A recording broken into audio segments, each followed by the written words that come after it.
Yeah? So what is y here now? Total number of heads on all three tosses. What will y be here? How many heads on the three tosses?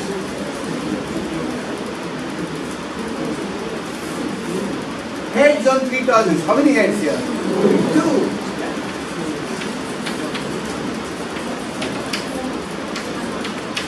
Yeah? So what is the random variable y now? 1, 2. This is actually the conditional probability of y given x equals 1. What you are really writing is the probability of y given x equals 1, right? Because it's not the general probability of y. The probability of y given x equals 1, which is the conditional probability of y. What is the probability 1 now? How many times 1? 2 out of 4. All are mutually likely. Yeah? So the conditional mean of y given x equal to 1 is how much? 1 into half plus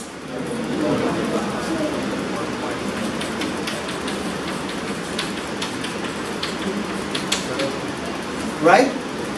So we have now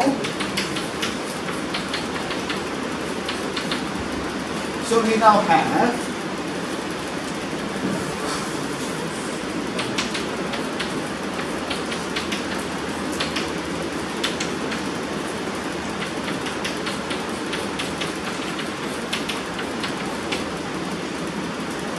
yeah? What do you think will be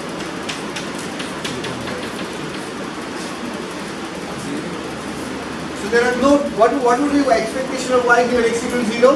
What is the condition x equal to 0 correspond to? No heads. No heads on the first 2 tosses. So where can we be no heads on the first 2 tosses? Which are the relevant ones? TTT and TTH. For this, what is the value of y? 0. What is the value of y? 1. Both are equiprobable. So what will be the conditional mean? 0.5. Right? Now this is a very important idea. What are we doing is, we are writing the conditional mean of y as a function of x. As x changes, the conditional mean of y changes. Right? As x changes, the conditional mean of y changes. And I can actually draw this on a graph. Okay, I can actually draw this on a graph. If I have to draw this on a graph, 0, 1, 2, right? If x is equal to 0, I write the conditional mean of y given x here. If x is equal to 0, what is this value? If x is 0, 0.5. So I start from here. If x is equal to 1, what is this value? If x is equal to 2, what is this value?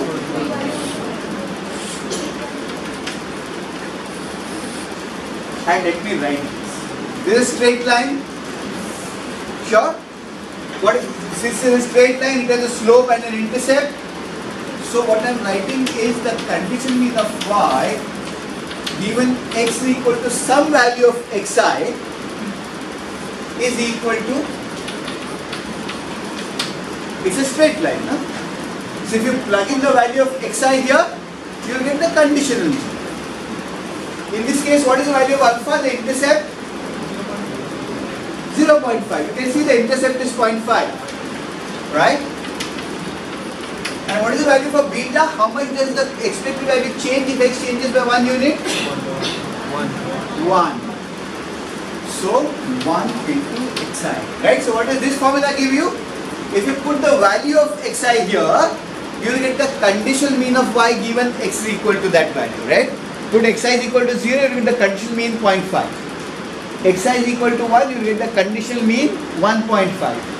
Xi is equal to 2, you will get the conditional mean 2.5. This is known as the regression of y on x. It tells you how the conditional mean of y varies with x. It tells you how the conditional mean of y varies with x.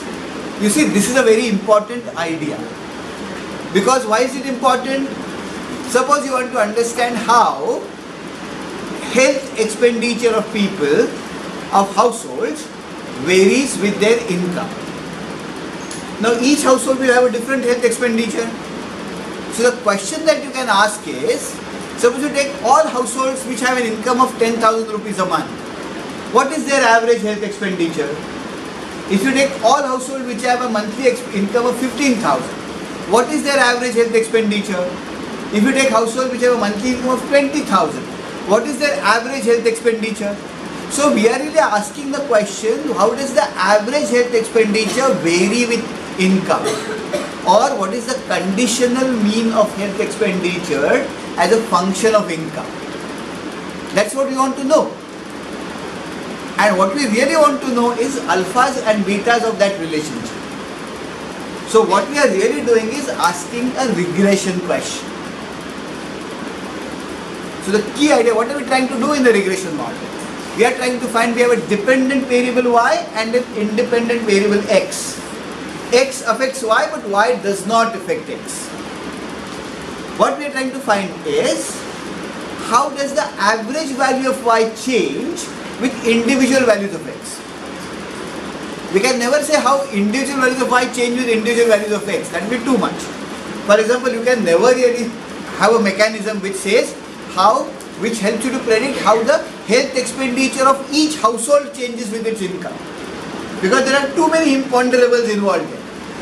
But you can definitely say, ask the question, how does the average health expenditure of a group of households change as the household income changes? If you take all households having income 10,000, what is their average health expenditure? If you take all households having income equal to 20,000, what is their average health expenditure? If you take all households having income equal to 30,000, how is their average health expenditure? So you can ask a question, conditional mean of y given x, how does it change? And one way of looking at it is say it's alpha plus beta x. As x increases, 0.5 alpha is the intercept.